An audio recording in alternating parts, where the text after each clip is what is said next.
Good morning all. Welcome to the webinar on Python for all. I request KG Bhuva sir to please welcome all the participants and introduce our invited speaker to the participants. Bhuva sir.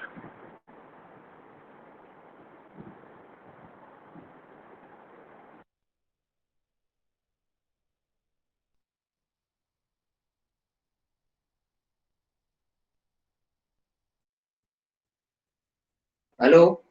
Yes. Good morning, sir. Am I audible? Good morning. Am I audible? Yes, sir. You are audible. Okay. Good morning to all. On behalf of Electronics and Communication Department, Dr. S. and S.H. Gandhi, Government Engineering College, I heartily welcome all the participants and our invited speaker, Dr. Kiran Trivedi. I would like to give brief introduction of Dr.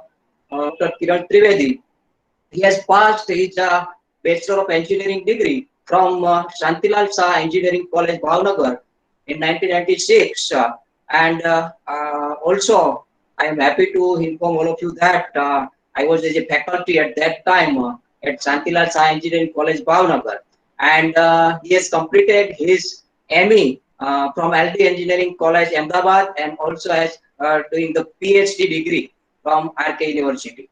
Also, I want to add some more things from its introduction profile. I remember that in 2001, when I was at Bhavnagar, Professor Kiran Trivedi has developed an app and so many things related to at that time. Earthquake was there. So he has developed ATM locator and different sensors to identify the vibration at the time of earthquake. And also his work was noticed by government also. And he has also worked with Nokia company. Nowadays, other companies are available, but Nokia mobile company, when they was the number one at that time, he has also worked to develop many applications of Nokia cell phones. Okay, thank you. I welcome Dr. Kiran Trivedi, and now you can start your webinar.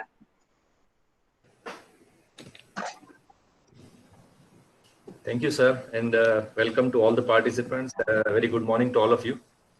So the title says that's Python for all. Directly jumping into the Python, first of all, I would like to talk something regarding what we are going to have this in 1 hour today. As 1 hour of session may not fulfill all the requirements of all the participants, but looking at the list of the participants, I thought that let me have some mix of Python as well as some interactive session, as well as to demonstrate something which can be useful for electronics and communication engineering students, because I think more than 90% of the participants are from electronics and communication. And I would like to have a blend of all these things, that how it can be useful for integrating your projects, or maybe those who are interested in machine learning. Basically, these days, Python is mainly used for machine learning. It has lots of numerous applications, but it is widely used for AI and ML and DL and all these things. So today's session has been divided into 3 parts. I will jump to different sections and I will let you know that how we are going to have this it can be useful for our requirements of making projects work and number of things. So first of all, I will start with some of the fundamentals, and then I will jump to the coding part. Maybe for some participants, it seems very easy, or maybe a very introductory part, but looking at number of things, electronics and communication students might not have studied that in their curriculum. So it is useful for them also to have a beginning in a nice way.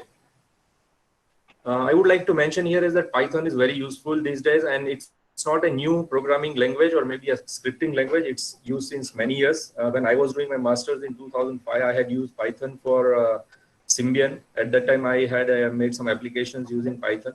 So at that time, that was not much popular, but because of looking at the data science and number of machine learning technologies or algorithms which has been developed, and the beauty of open source for Python has really boosted it up, and these days people are learning.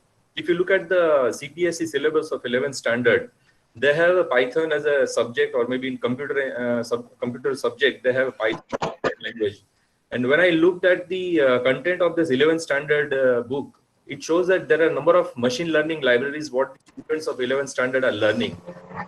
Students of Bachelor of Engineering, we should definitely have an idea about all these things, how it can be useful. And as the Python is open source technology, it is widely available in terms of sample codes, in terms of GitHub libraries, or maybe you can even contribute if you are well versed and advanced programmer into Python. So, મને hello અત્યારે જે પેલી demo કે लिए જ દેખાય છે કિરણ ત્રિવેદીની screen જોઈ હોય તો ક્યાં ક્લિક કરવાનું હા હા આ ઠીક આ સારું am I visible to all of you?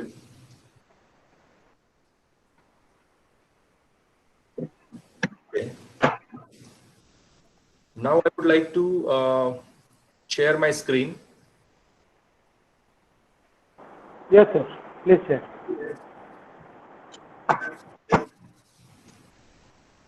So I have given the title Python for all, and I have removed one L, so it becomes Python for all and for its AI basically. How it can be useful for this.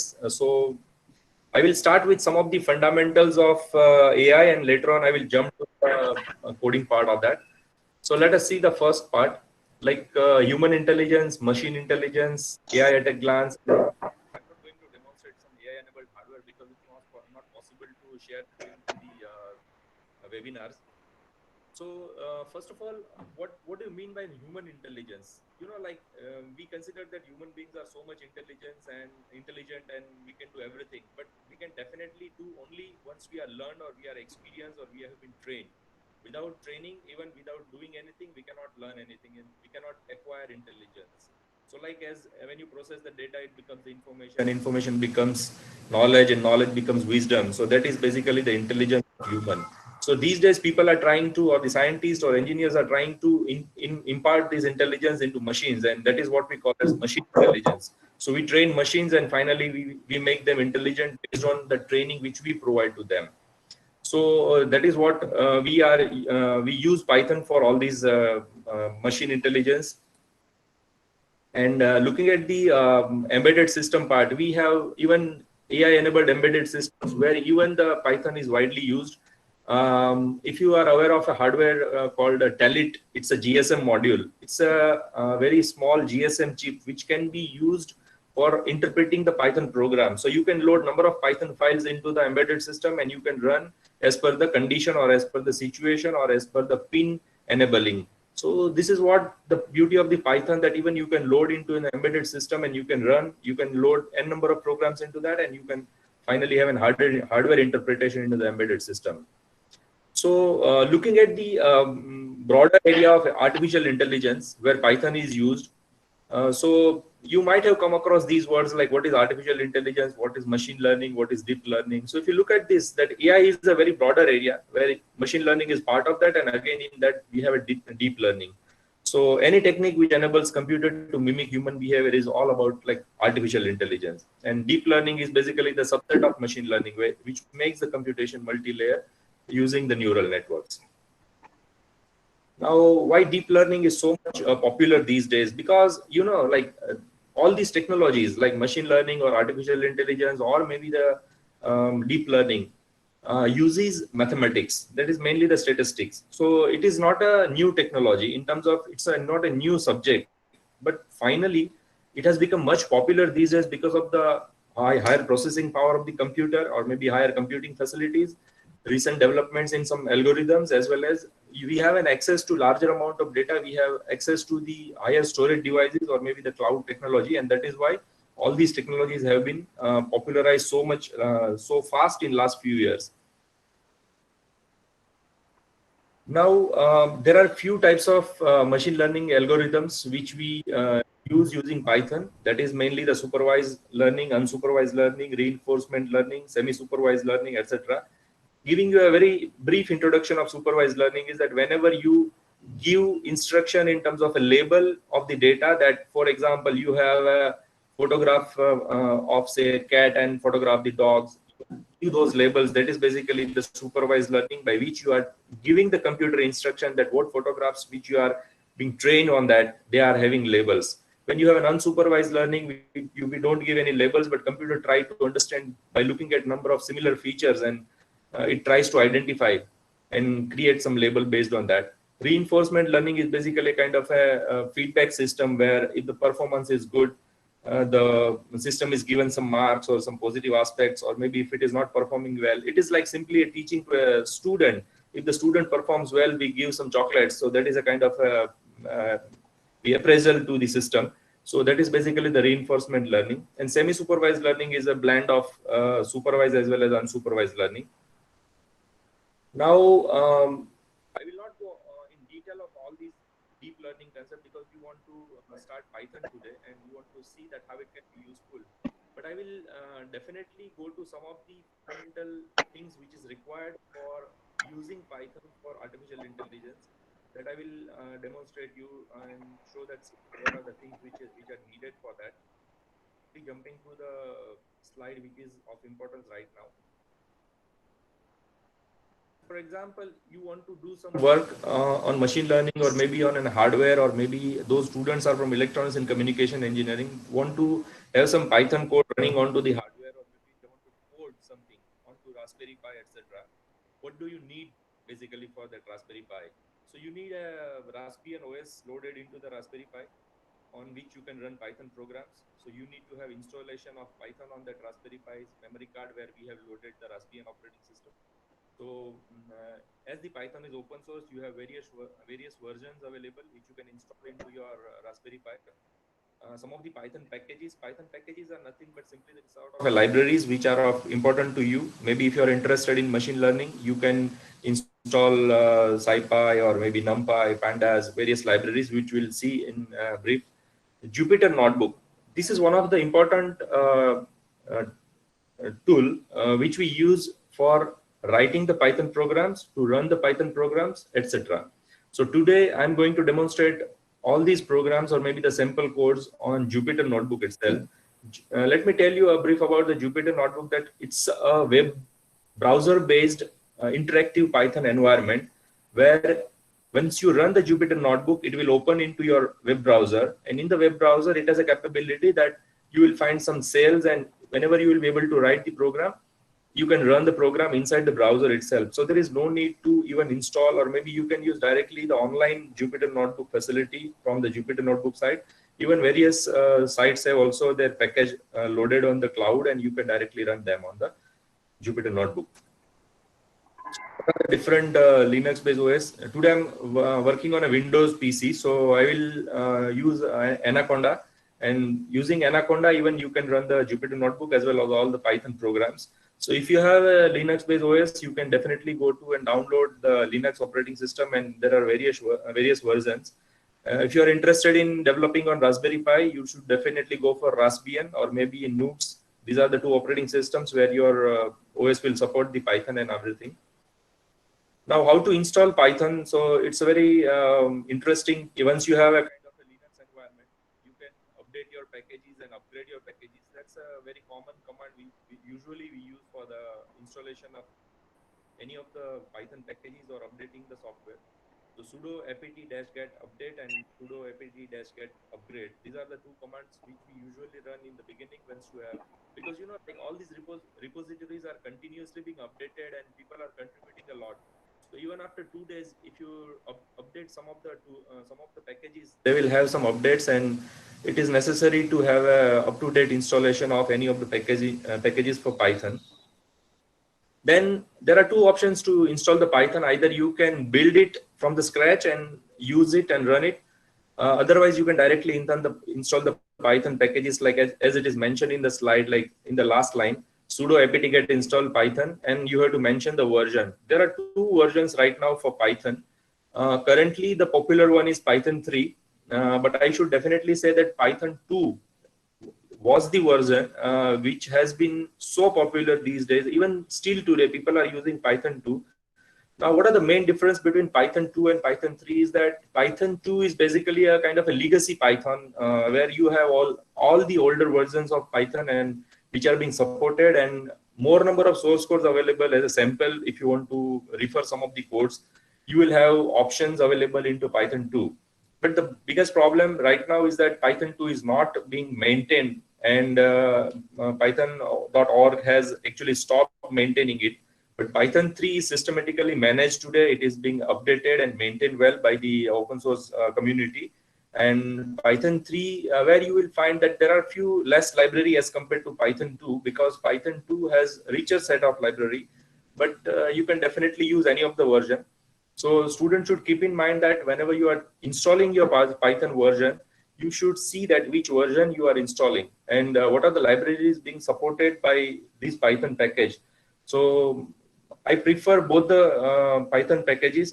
Python 3 is okay, Python 2 is also okay. Either you can use both into your computer, and whenever you require, you can switch to Python 2 or Python 3. So this is like when you want to run any of the program, the only difference is that when you are using Python 2, you need not have to write command Python 2, but you simply will write Python and then your Python program. Or maybe if you are using Python 3, you have to write everywhere Python 3 and then the program name. There are some syntax differences also, specifically for print statement, and some of the syntaxes are different, but major changes in terms of syntax is not there.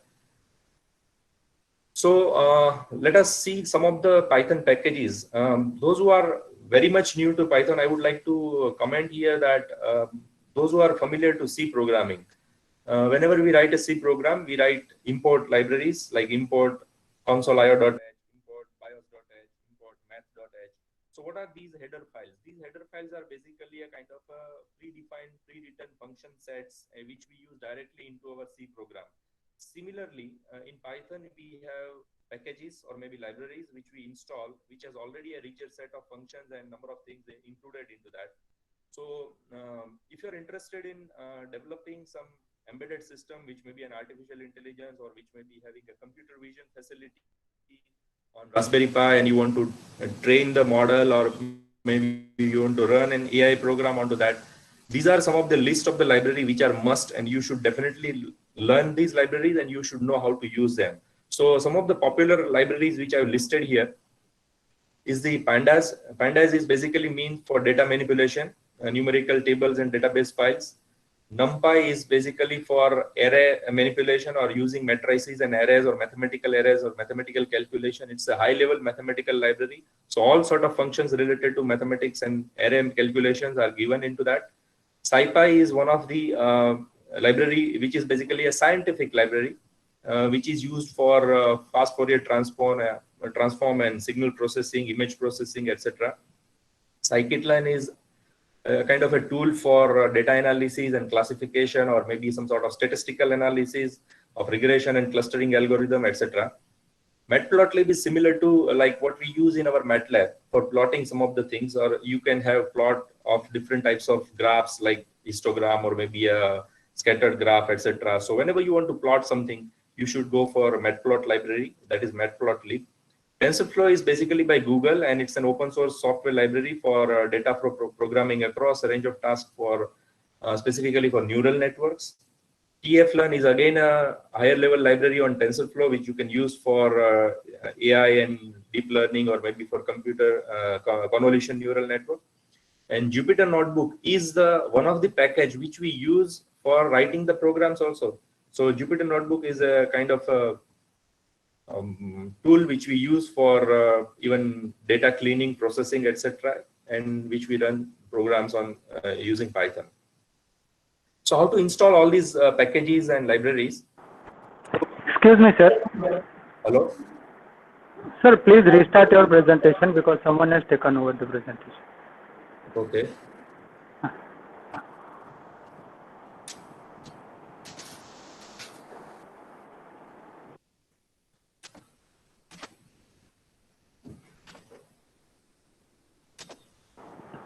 I request all the guests to not take over the presentation, please. LearningGo is presenting. Please stop your presentation. LearningGo, please stop your presentation.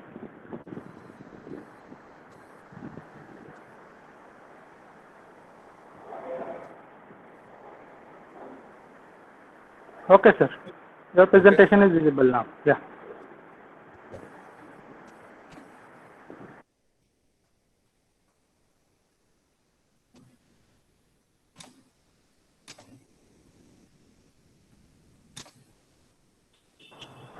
Yes, sir, it is visible. Okay. Thank you. So the question is how to install all the Python packages. Right now we have not started the Python things, but first of all, I would like to mention some of the packages which we need to install if you are trying to work into the machine learning environment. So the syntax for installing any of the packages, either you can go for pip installation or maybe directly installing the package. But important thing which one should keep in mind is that you should have pip installed into your computer. So initially you can install pip and then you can go for pip installation. So the command is for Python packages 2. Right now what is visible on the screen is for Python 2 package. It's not for Python 3. Otherwise you have to write pip3 install. So if you want to install NumPy package, you should write sudo pip install NumPy. For pandas, like sudo pip install pandas and scipy, matplotlib, scikit-learn, Jupyter, etc. So even IPython is also available for say similar to Jupyter Notebook. These are the two names for that. If you want to install TensorFlow, you should go for pip install TensorFlow or maybe tflearn, and then you can even upgrade them. Now, once you have installed some of the libraries, if you want to check them, how you can do that. So say, for example, if you have installed TensorFlow library, you can directly go to the command prompt and writing Python or maybe the Python 3 based on the installation which you have done for your computer, right? Import TensorFlow as TF.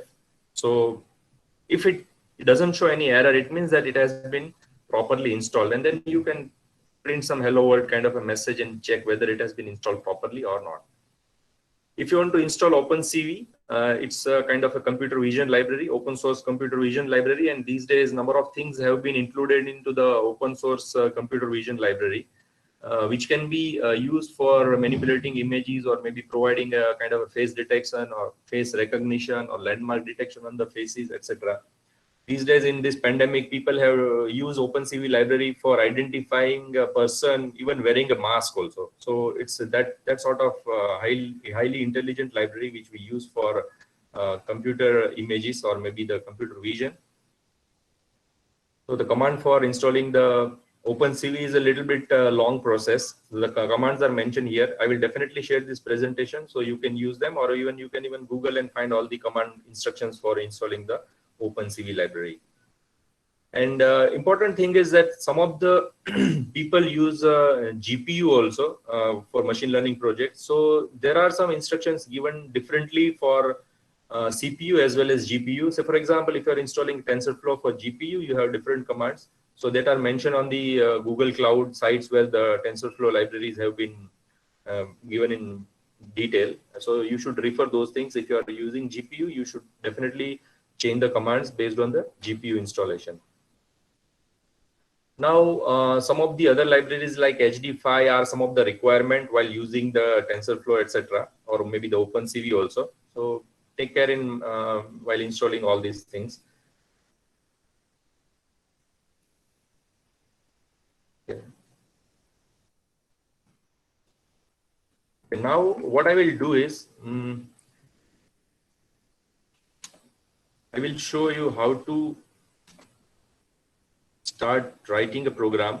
Say, for example, as a beginner, you want to write a Python program. So I presume that most of you have idea about what is Python as a fundamental scripting language.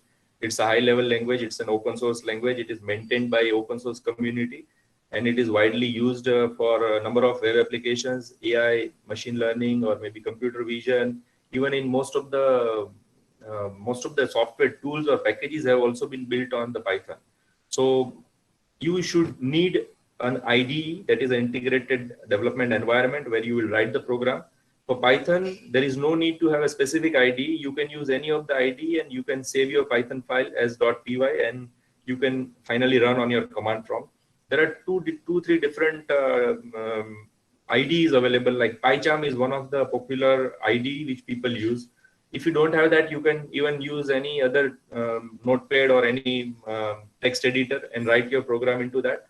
But sometimes for like syntax or maybe some sort of tabs and all these things, if you have an IDE, it would be better to have a writing the Python file into an IDE, not instead of text editor, because it will become very much difficult to identify the syntax error into that. Right now, I'm running my Python code on the Windows. So I have installed Anaconda. Anaconda is again a tool which you use for installing Python and other packages and libraries. So once you run your Anaconda prompt, it is simply like a command prompt or what we have in Windows or maybe in Linux, etc.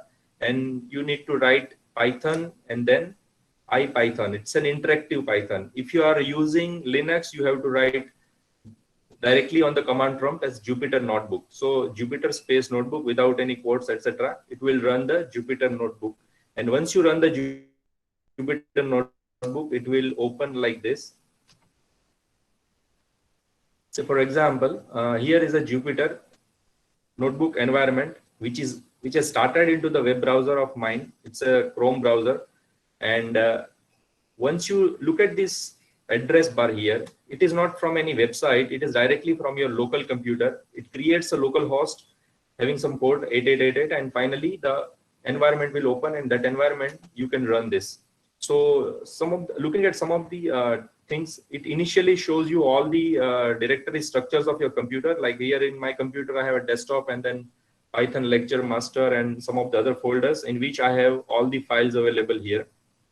If we write a Python program as a standalone program without having any Jupyter Notebook environment, usually we save the program having a .py extension, which you can run on the Python environment using the command prompt, like write Python and then python.py or maybe the file name .py, and the program will run. But in case of this interactive Python environment, we have a different file name as an extension. Like here it is mentioned IPYNB. So whenever you create any file and you save it, it will be saved as an interactive Python notebook. So IPYNB means interactive Python notebook. So it is similar to a Python file. Even there is an option to save it as a .py file also later on. Even you can download, even you can reuse. So if I click on the file number 00 here in my computer, I already opened it, and let me show you that file. So if I click on that 00.ipynb, it will open into a new window.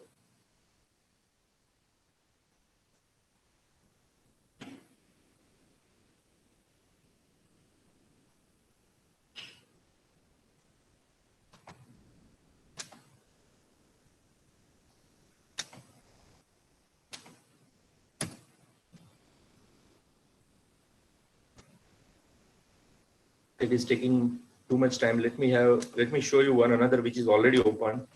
So here you can see that it's simply like a Microsoft Word document or kind of an editor where different cells are shown having some line numbers. So in this case, the first one is cell number 1, where I have written import this. For example, if I clear all the outputs first of all, and we'll show you how it shows.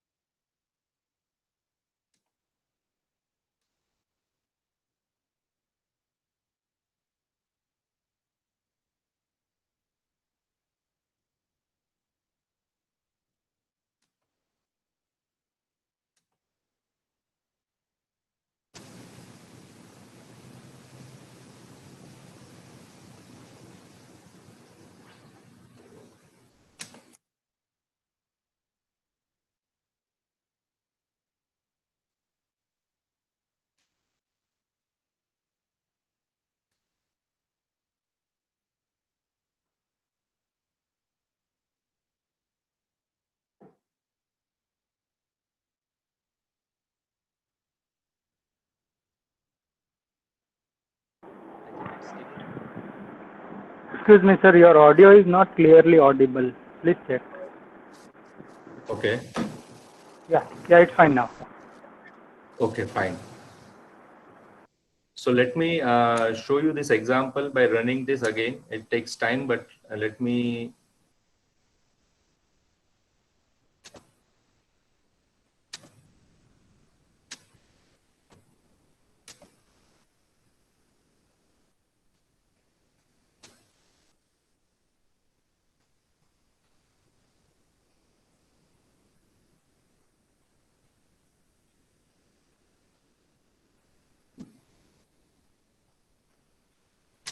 Okay, so now it has started.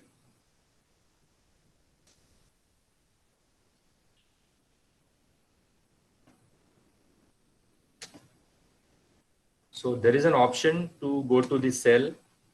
Initially, I will clear all the outputs, so it will be visible to you. Okay, so these are the sample codes which I have already written into the cells, which will run one by one and we'll see. Say for example, just looking at the menu first, from this file, you can create a new notebook. If you have installed Python 2 and Python 3, both the packages into your computer, it will show you two different menus here, Python 3 as well as Python 2. Right now in my computer, it is Python 3 only. So if I want to create a notebook is nothing but a Python file, but in case of Jupyter Notebook, it is interactive Python notebook. So it will have an extension of IPYNB. So new Python 3 will create a new notebook. Say for example, I have created one. So when you create the new notebook, it will be having a single cell which is empty. So if we see that, if I copy this or maybe directly write import this, and if I want to run this line, I will simply click on run, or maybe you can do shift enter. So when I run this cell, it showed me import this, and it's basically a predefined text message by one of the creators of the Python that it will print some text just to check whether it is working or not. Now let us take an example of writing some variables into the code. So now once you run the first cell, it will jump to the next cell. So if I have written x is equal to 2 and y is equal to 5, and xy is equal to here, and I will run this. So look at this, xy is basically a string, not the numbers. So if I run, nothing will appear. Why? Because we have not done anything. We have simply declared and defined the variables. Now if you want to print this, what we will do is, we want to print the sum of these two things and finally a string. So what we'll write, when you write print statement into Python, you should see that the it is inside the parentheses. If you will not write parentheses, it will be considered that you are writing in Python 2 and it may give you an error.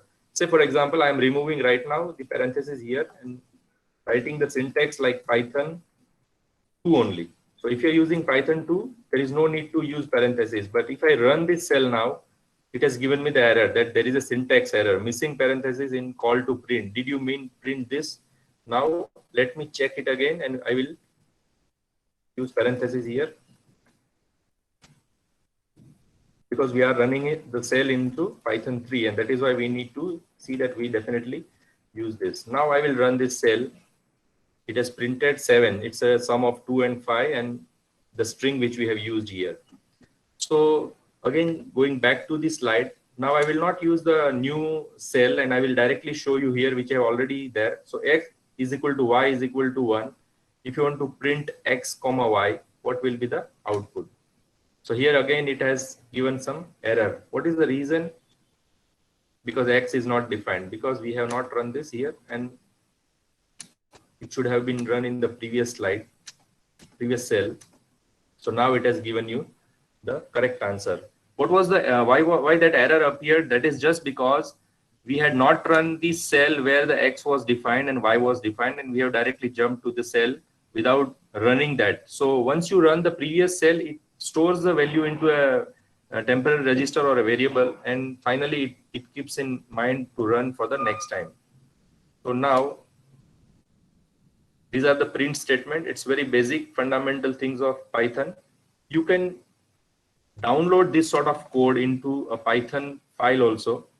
Say for example here, go to this file menu, download as. So now here you have options to download this code into different format.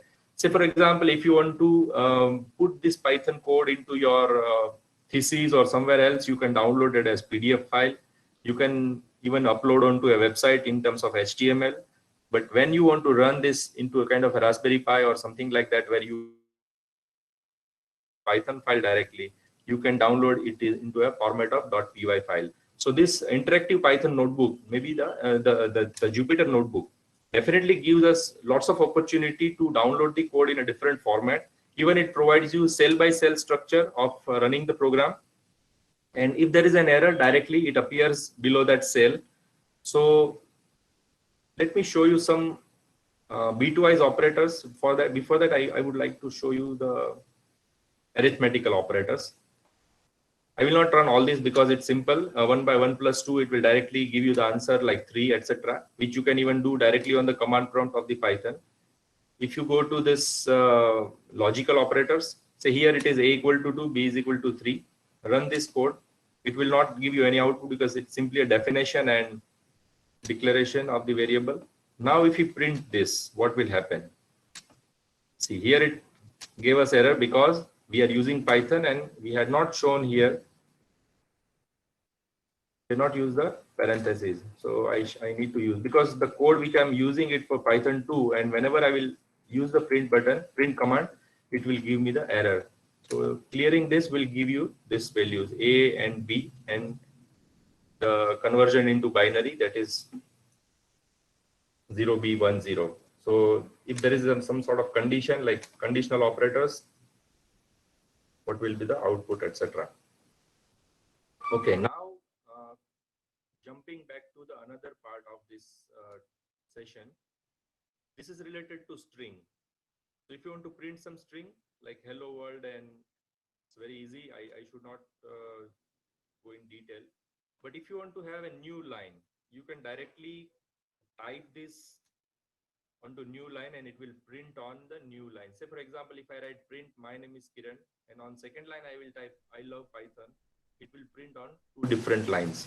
If you want to use some variable sort of things, you can define it as a string, like string then world, and print hello and string 1. So definitely it will use string variable and finally it will print hello world. So we have 2-3 different options. Here I have defined string 2 as an exclamation mark, and string 1 was already defined there. So hello and hello world, it will print like that. Some another examples of string. Let me show you. This is a very interesting one. Say for example, I have written here print underscore a and into 10 times. So if I want to print something 10 times, you can directly multiply to that string and it will display you that sort of output. So here, once I run this print a into 10, it will display me 10 times a on the screen. If you want to use new line characters, so for example, all the months January, February, March up to August are printed. If you wish to print them on a new line, definitely we should use the new line operator, that is January /n and finally February, etc. So it will directly print all these on the new line, and we'll have, these are all the string manipulation things. If I want to see that I want to /n to be printed, let us see what happens into this. I should definitely use a parenthesis because it is for Python 3. So here it has printed something like this. If I remove this, what is the effect on that? So now it has considered this as a new line. If I use this, because this is a new line character, and it will force the computer to print this next of the thing after the new line character to the next line. But when you use 2 /, it will consider as a string and it will print something like this. So in this example, print routine t, eat, t, sleep, and repeat. So what it will print? Let us see this. So it has printed routine first of all, then eat, sleep, and repeat in a new line, because we have used new line and we have used tab, because T stands for tab, and if you want to use some tab, you should definitely use T and /t and /n. That will show you the new line as well as the tab on the output. Okay, now I will go to the third section of this because it was simply related to string.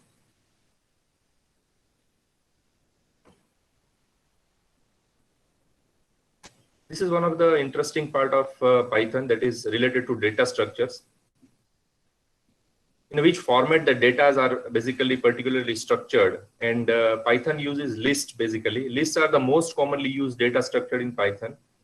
So for example, there is a sequence of data which is enclosed in a square bracket and data are separated by comma. Each of these data can be accessed by calling its index value. So it is similar to array where we give some array numbers, array 0, 1, 2, etc. So how it is defined, first of all, lists are declared by just equating a variable to square brackets. So here A is declared, a list is declared where it is shown in a square bracket. Now let us run this. It will not have any effect because it does not give you an output. If you type what sort of thing it is, so you want to check whether the type of a particular variable is, like here in case of A, what is the type of that variable? So it will print you that it is a class of list type. So you can check by applying a command and print that. Now let us see what happens when we provide some values to this list. So in this case, in line number 3, x is equal to apple as well as orange. So these are the two values or the two elements inside this list. Let us see by running this. It will not give an output because we have not printed anything. We want to see the indexing of this thing. Say for example, on index 0, it is apple, and index 1, it is orange. So if you want to see that, what is the output when we print x square bracket 0. So running this cell, it has given us apple as an output because we have directly used indexing methods. So you have n number of elements into that, and you can use them based on that requirement. So when you write x minus 1, indexing can also be done in a reverse order. So you can use minus 1, minus 2, etc. And you can directly use 0 and 1 also. Let us take another example on this. Y is equal to carrot and potato.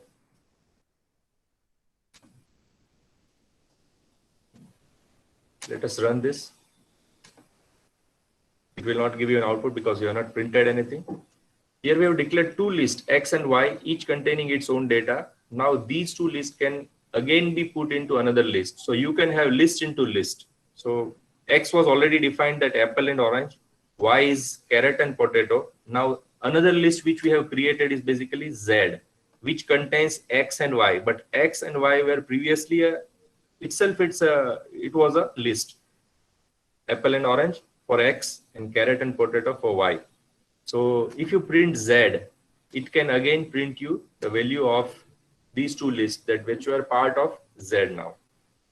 And now you want to print the index values of Z, maybe a Z0. Let us see what it gives you in terms of output. So if I run this, it will give you apple and orange. Now observe that Z1 is not at all nested list, thus to access apple, Z1 should be indexed at 0. That is what we need to understand in this example. So Z1 0 is apple, Z00 is also apple. Both are having the similar concept. Now let us look at the slicing part in Python, because all these things are very much required whenever you are working in some of the projects like say for example GPS. If you are trying to access data of GPS, maybe let long and all the anemia characters which are being received by a GPS receiver, whenever a string comes into a GPS from the satellite, it calculates and it gives you the output in a National Marine Electronic Association format, that is anemia. So whenever you receive all these anemia statements, they are in a structured string. It's having a specific format. So if you want to parse latitude values and longitude values, or maybe time, or maybe a course speed or date or UTC, etc., what you can do is you can use slicing for those received strings, and that at that time the concept of slicing is very useful. So let us see how the slicing is done into Python. Indexing was only limited to accessing a single content, which we had seen previously in case of apple and orange. Slicing, on the other hand, is accessing a sequence of data inside the list. In other words, slicing the list. So you can slice them as per your requirement. You can cut them. Slicing is done by definitely the index value of the first element and the last element from the parent list that is required in the slice list. So let us see this example where number is a variable which is defined here, which has a 0, 1, 2, 3, 4, 5, 6, 7, 8, 9. Once we run it, it will not give you an output. But now if I want to see that, I want to slice this number from 0 to 4. So if we run this, what is output? Let us see. So when we use number 0 colon 4 in square bracket, it printed 0, 1, 2, 3. So 4 elements, 4 values starting from the first one. So this much has been printed. If you use 4 and don't write anything, it will print everything up to the last value. So 4 and this. Now let me modify this a little bit. If I type 4 to 7, and now let us see what is the output if I run this. It has cut down the values from 4 to 7 only. So 4, 5, 6 has been printed only. If I write something like this, I want to see that what are the values printed if I write like this. So it will print the first 7 values. So you can manipulate this as per your requirement, starting from 2 to 7, 2, 3, 4, 5, 6. So you can use any values as per your requirement. If I write 2, 3, it will only print 2. Why? Because it is the value which we are trying to print here. Okay, now you can also slice a parent list with a fixed length of step length. We want to have a step length something like this. Number colon 9, 3. So it has printed 0, 3, 6, 7. Why? See, first of all, look at this place. 0, 1, 2, 3. And it has printed 3. It has printed 6. So here we are actually jumping for 3 values directly and printing those or slicing those values. Then we have some built-in list functions like length, minimum, maximum, etc. So if you want to see that what is the length of this number, which we had used here, 0, 1, 2, 3. This is the number what we have right now, a list value, which has 10 different values. Now we want to see that how it is printing the length of this number. So we'll write length and number. We'll run. Once we run this, it will give us 10 as the output, because total number of elements inside that list is 10. If you want to see that what is the minimum value in that thing, so writing minimum and then number will give us 0, maximum, and then let us try by changing some of the values into that. Let me put 15 here. I need to run this cell once again so that I can get the output in terms of maximum value.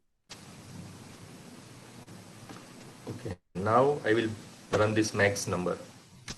It has printed 15 because instead of 5, we changed the value to 15. Similarly, you can have strings into the list also, like earth, air, fire, water, etc. And then you can use as per your requirement.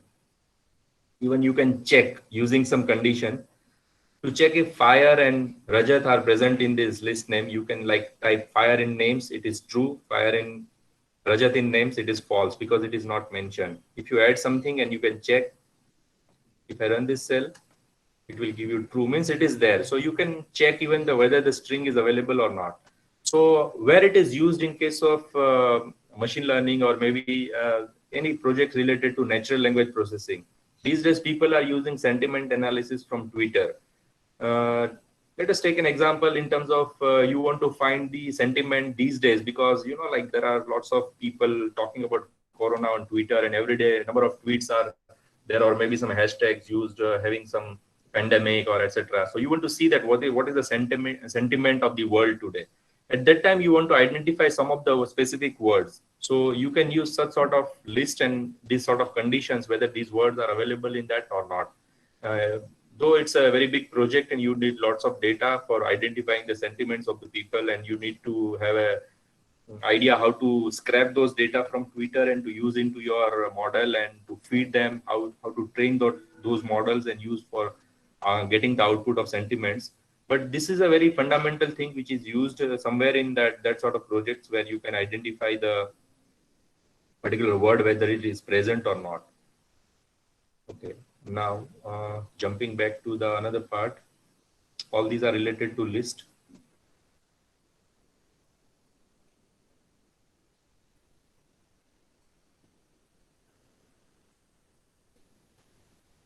So you can do appending, sorting, extending, indexing. Even you can list the index also. You can insert some of the names into the list. You can find the specific value also by popping them. Pop is used to remove the element based on its index value, so you can remove that value. You can delete also. You can use the same command for deleting that. You can even sort them as per the indexing. You can sort name wise, you can sort number wise, alphabetically, or maybe ascending descending order. Okay, now this is one of the important and very interesting part of the Python is basically the tuples. So tuples are similar to list, but only big difference is the element inside. A list can be changed, but in tuple it cannot be changed. Think of a tuple or something which has to be true for a particular something and cannot be true for another value. For better understanding, recall division mode function, which is not we have right now used here. But say for example, XYZ, division mode 10 by 3, print XYZ and print type XYZ. So here it will print 3 and 1. I should definitely go back to the tuple and tell you how it is used. But before that, what I will do is I will jump to the fourth file because we have very much time left. Only we have covered 20 to 30% of some of the fundamental. So this is string. That string 0 is Taj Mahal is beautiful. String 1 is Taj Mahal is beautiful, and string 2 is equal to Taj Mahal in a different format is beautiful on the second line. So once you print all this, it will print in this sort of formats. So string 0, comma type string 0, you need to define them that they are strings, and finally you can print them. Okay.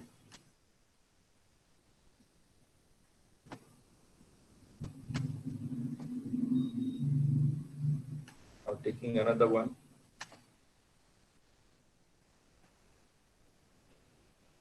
So these are the control flow statements which we use in most of the programming language. It is part of any programming language that you can use if else all these conditions.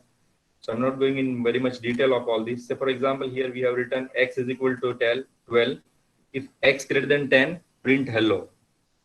If I run this cell, it will give me the error. I need to use the parenthesis, and then let us see how it prints. So x is equal to 12. If x greater than 10, print hello. So it has printed hello. If I write 1 and run again, it will not print because if else error, not correct condition. That is why it has not printed. So what we need to understand from today's session is that to write a Python program, you can use Jupyter Notebook where you can run the program cell by cell. Even you can write the complete Python code into a single cell also. It is not necessary to write different statements or different blocks of code into different cells, but definitely a single cell can also do. Even you can download the IPYNB file in the format of Python file also. Later on, you can use it for your hardware where you can directly load that and you can run that into a Python environment by writing a command on the command prompt like Python xyz.py as a file name, and then the program will run. And another thing is, coming back to my presentation where we had left. So today what I want to show one sort of project which we had done 2 years back in our PG, that how you can do identification of a gender by just looking at the photographs of the person. So it was about gender detection. These days, our mobile phone cameras are also very much intelligent. They have a inbuilt AI into that camera. So once you target a camera viewfinder on anyone's person's face, it gives you the gender of the person also, whether the person is male or female, and even some of the advanced camera shows you the age of a person, an approximate age. So how to make such sort of project using Raspberry Pi, having a camera, or maybe directly on the Android phone, having an Android mobile application, the fundamental remains same. What you need to do is that you have to have some sort of data. First of all, you have a you require a data set. Just a minute, let me start you.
Okay, so if you want to make a project like maybe a kind of a dissertation work or something related to AI on embedded system or maybe on any of the hardware, what we need is we need some sort of an idea about like convolution neural network, which is not covered right now, but simply telling you it's a kind of a machine learning algorithm which we use for computer vision libraries or data. So what we need for this sort of things is that we need some sort of data set. Data set is nothing but a kind of a database. But why we don't use the database word for machine learning is that it has any format. It's not a structurized one. In case of database, you have a structured format. Say, for example, a tabular format or something like that. But whenever you are talking about a data set, it may have audio files, it may have video, it may have images, it may have any sort of things.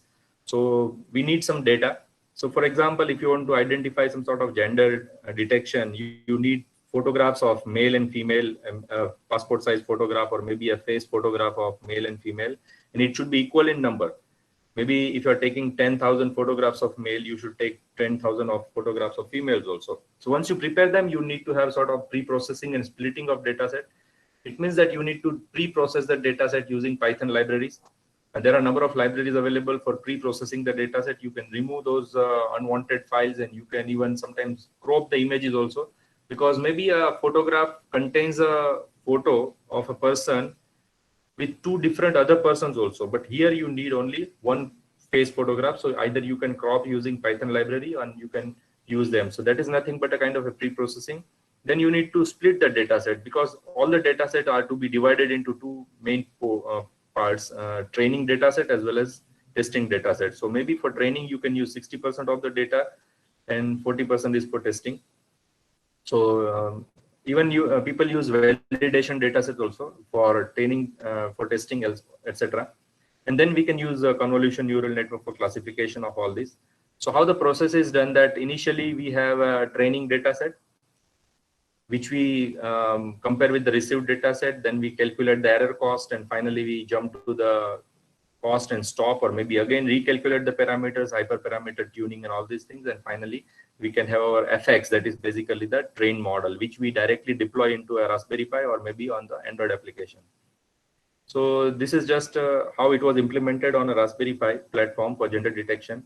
That initially the same way like the program was written on a Jupyter Notebook file, number of things were tested and checked, and finally the file was downloaded in a Python format, that is .py file. So this is the block diagram where completely open source technologies were used for detection of the gender. That camera was there connected with the Raspberry Pi. It was detecting the face first of all, then the feature extraction was done. Now mind well that the feature extraction for machine learning or deep learning is totally different than what we do in case of MATLAB. In case of MATLAB, we try to measure some of these landmarks on the face. Even sometimes the length of the face or width of the face is also measured. But in case of machine learning, all the features are directly learned in terms of a mathematical output. Then we can create a classifier model, which is basically used as a training model. And then using the pre-trained data set, we can check and verify and validate. And finally, we can deploy the model on the Raspberry Pi, and gender detection can be possible. What you need basically for all this, you need a Raspberry Pi and camera. You need some sort of image or video packages for updating this Python environment setup, what we have done in the morning. Installation of Python image library dependency and packages. We need a face detection process by writing a Python code in case of OpenCV.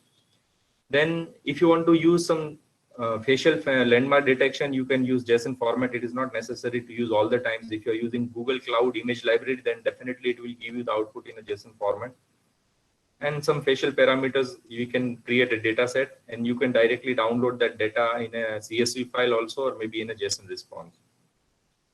Now, see, this is one of the hardware by one of the company. It's a Chinese company. It's Hens Camera. This camera has inbuilt Python interpreter, inbuilt AI model. You need to simply play with the libraries and functions which has been provided into that, and you can use it as a smart camera. It is an AI-enabled camera which we can use for anything. Say, for example, in our CCTV cameras today, we can identify the person, but if you can identify the person with the face that, okay, this person has traveled 4 times or 5 times. Recently, we might have seen in case of this AMPR technology, which is used in the lockdown period, that how many times a particular vehicle has traveled into some of the areas. So that sort of things can be done using this sort of camera, and you can get the AI related outputs into that. Okay, so I think we have reached up to this part, and we can go further into this one.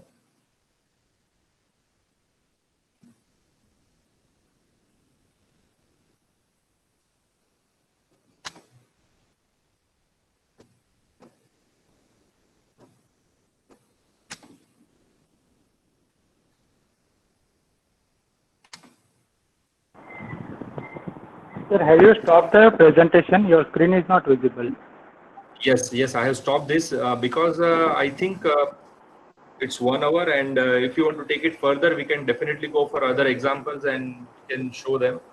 So, or maybe we can take some questions and we can try, or maybe I should continue if as per your choice. I think we shall take questions, sir. That will be more useful all the participants. Okay.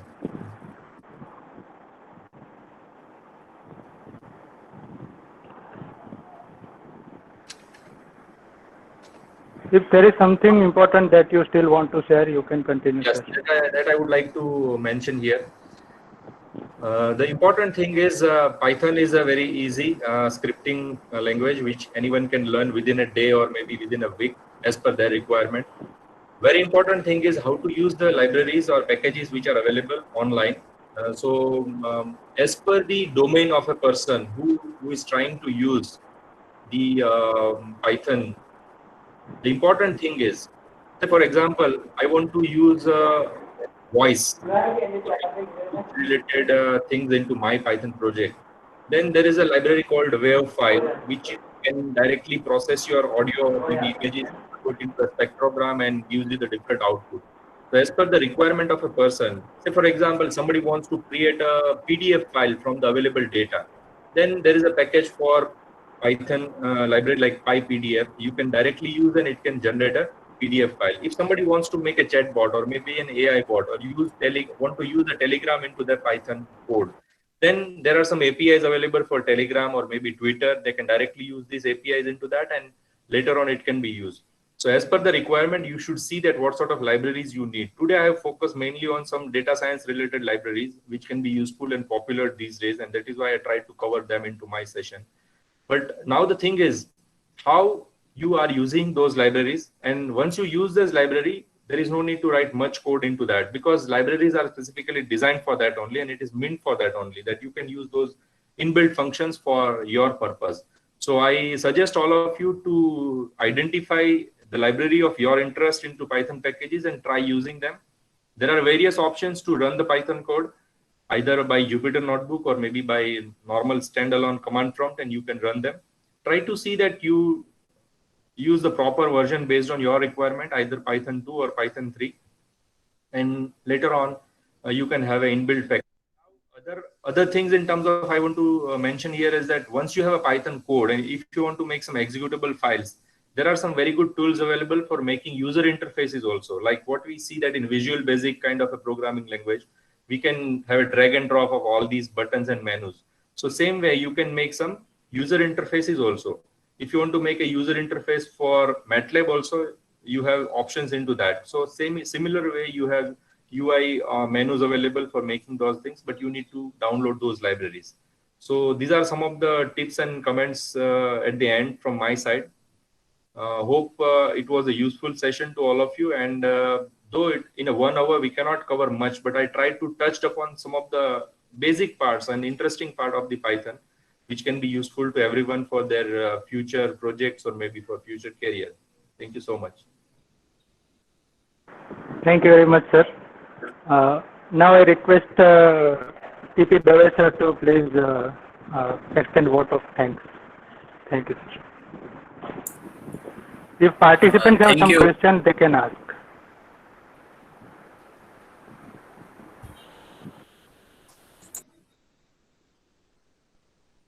Somebody has asked the question that, sir, can you send the material after the completion? Yes, I will share this slide to the organizers and they will let you know how to distribute them.